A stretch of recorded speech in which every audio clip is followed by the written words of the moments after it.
오늘도 말씀 드셨습니까? 말씀 김윤성입니다. 오늘은 마태복음 2장 13절부터 23절까지의 말씀을 가지고 함께 은혜를 나누겠습니다. 성경 말씀을 보면 하나님과 우리와의 관계를 목자와 양으로 비유합니다. 목자는 양을 돌보고 양을 먹이고 양을 가꿉니다. 목자가 들고 다니는 지팡이를 보셨습니까? 긴 길이에 끝이 동그랗게 말려 있습니다. 그 역할이 뭐냐면 목자는 지팡이의 동그란 그 윗부분을 가지고 양의 목을 겁니다. 그래서 양이 낭떠러지로 떨어지거나 혹은 다른 길로 새어나갈 때 그 동그란 부분을 양의 목에 걸어서 바른 길로 갈 수 있도록, 그리고 끌어낼 수 있도록 이렇게 걸어서 인도하는 역할을 하게 됩니다. 그래서 이 목자의 지팡이는 양떼를 툭툭 치거나 양떼를 끌어내서 바른 길로 가게 하는 역할을 합니다. 오늘 우리가 읽었던 마태복음 말씀을 보면 하나님께서 이 요셉의 가정, 아기 예수님과 마리아, 이 가정을 어떻게 인도하시는지를 발견할 수 있습니다.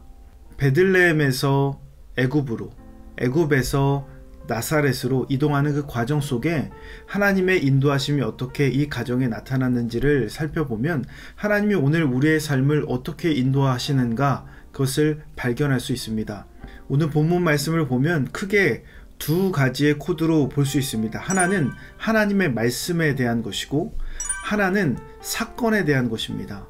하나님의 말씀에 대한 것, 구약의 예언자, 선지자들을 통한 하나님의 말씀이 성취되는 그 과정을 통해서 하나님이 인도해 주시고, 하나는 일어나는 그 상황과 사건을 통해서 몰아가시는 장면들을 볼 수 있습니다. 그러기에 첫 번째로 하나님이 우리를 어떻게 인도하시는가, 하나님은 말씀의 지팡이를 통해서 우리를 인도하신다라는 겁니다. 주의 사자가 요셉의 꿈에 나타나서 애굽으로 가라고 말합니다. 헤롯이 아이를 죽인다라는 그 경고를 하게 되죠. 이 꿈으로 하나님의 말씀을 받은 요셉이 애굽으로 떠나기 시작해요. 그런데 이 베들레헴에서 애굽까지의 거리가 그렇게 가까운 거리가 아닙니다.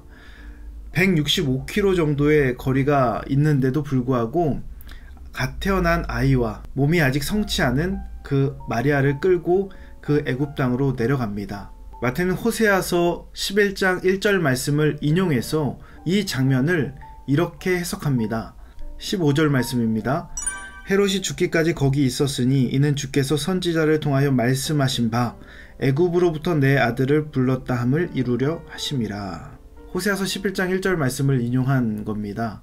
그리고 헤롯이 2살 이하의 사내 아이를 모두 죽이는데 그 모두 죽이는 사건을 가지고 예레미야 31장 15절 말씀을 가지고 이 사건을 또 해석을 하는 거예요.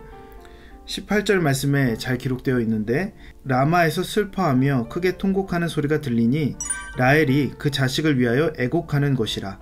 그가 자식이 없으므로 위로받기를 거절하였도다 함이 이루어졌느니라. 이스라엘의 자녀들이 포로로 끌려가서 애곡하고 통곡하는 소리가 들렸다라는 그 예레미야의 말씀을 가지고 지금 이 상황이 통곡하고 슬퍼하는 그 상황임을, 그 말씀이 똑같이 또 적용되는 것을 마태가 이야기하고 있습니다. 그리고 애굽에 있던 요셉이 이제 다시 이스라엘 땅 갈릴리로 오는 그 과정에서 또 한 번 선지자의 말씀이 인용됩니다. 23절 말씀입니다.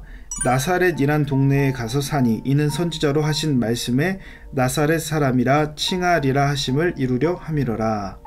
구약 성경에 나사렛이란 동네를 예언한 선지자는 없습니다. 그러나 이 나사렛이란 동네가 굉장히 낮고 천하게 인식하는 동네라는 것을 감안하면 예수님께서 이 땅에 오셔서 멸시와 천대를 받으시고 많은 어려움을 당하고 많은 고통을 당하실 것이라는 것을 나사렛이란 동네를 통해서 그 선지자들의 종합적인 예언을 함축하여 이렇게 표현한 겁니다.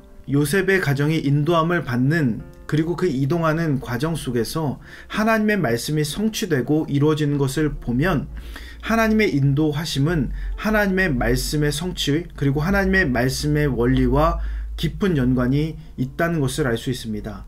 우리가 하나님의 인도함을 받을 수 있는 것은 바로 말씀대로 따라갈 때 가능한 거예요. 말씀에 따라 살아가는 삶, 말씀의 원리대로 살아가는 삶이 하나님의 인도함을 받는 삶이다 라는 겁니다. 미래의 일을 우리가 예견할 수 없고 예측할 수 없습니다. 우리의 삶 속에 어떠한 일이 앞으로 나타날 것인지 우리는 전혀 알 수 없어요. 그러나 어떠한 상황이나 사건이 일어난다 할지라도 우리가 어떠한 태도와 어떠한 방향으로 살아가야 될지는 우리가 알 수 있어요. 바로 말씀에 기록되어 있기 때문에 그렇습니다. 그러기에 하나님의 말씀은 우리 인생의 신호등이에요. 그러기에 하나님의 말씀은 우리 인생의 내비게이션이다 라는 겁니다. 이 하나님의 말씀에 따라 살아갈 때 우리의 인생이 하나님의 그 손길로 인도함 받을 수 있다는 겁니다. 또 한 가지, 하나님은 상황과 사건의 지팡이를 통해서 우리를 인도하신다라는 겁니다. 오늘 본문의 내용을 보면 헤롯이 아기를 학살하는 사건, 헤롯의 죽음으로 그 아들 아켈라오가 왕위를 물려받은 사건들이 등장을 합니다. 이 아켈라오는 헤롯 왕 자신의 아버지처럼 그 모습 그대로 악하고 그리고 잔인한 모습으로 그대로 통치를 이어갑니다. 그러기에 그 통치, 그 모습을 두려워했던 요셉이 그 두려움 때문에 나사렛이란 동네로 이동했다라고 성경이 기록하고 있습니다. 우리의 인생과 우리의 삶은 언제나 상황과 사건으로 이루어져 있습니다. 좋은 일이 일어날 때도 있지만 인생 일대에 잊을 수 없는 어려운 일, 그리고 좋지 않은 일도 계속해서 반복적으로 생기는 것이 우리의 삶의 모습입니다. 그런데 하나님은 이러한 사건과 상황을 통해서도 우리의 삶을 인도해 가신다라는 거예요. 좋지 않은 상황이 펼쳐졌을 때, 좋지 않은 사건들이 우리의 삶 가운데 일어났을 때 우리가 어떻게 반응합니까? 불평해요. 원망해요.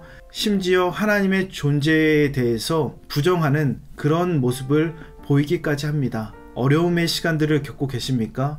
주변의 상황과 사건들이 우리를 힘들게 합니까? 그러나 오히려 이 시간이 하나님의 손길을 깊이 경험할 수 있는 시간임을 우리가 잊으면 안 됩니다. 하나님은 자신의 손길을 통해서 우리가 원래 있어야 될 자리로 인도해 주시는 거예요.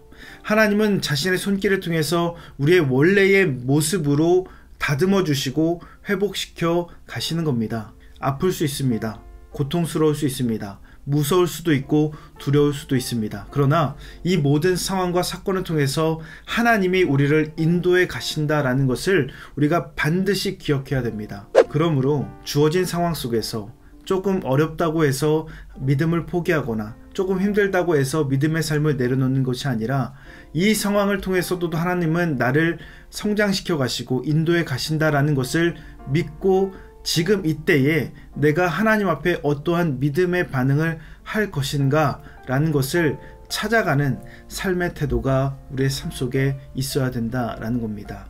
오늘도 이 말씀을 내 삶 속에 더 깊이 적용하기 위해 묵상 질문을 자신에게 던져보십시오. 첫 번째, 하나님의 인도하심을 경험했던 적이 있는가?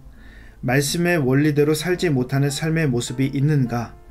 좋지 않은 사건이나 상황이 주어졌을 때 나의 모습은 어떠한가? 자신의 모습을 성찰해보고 이 말씀을 우리의 삶 속에 적용해 가면서 오늘 하루 내가 하나님 앞에 어떻게 살 것인가? 구체적인 실천 계획까지 여러분 세워보시고 말씀대로 사시기를 주님의 이름으로 축원합니다.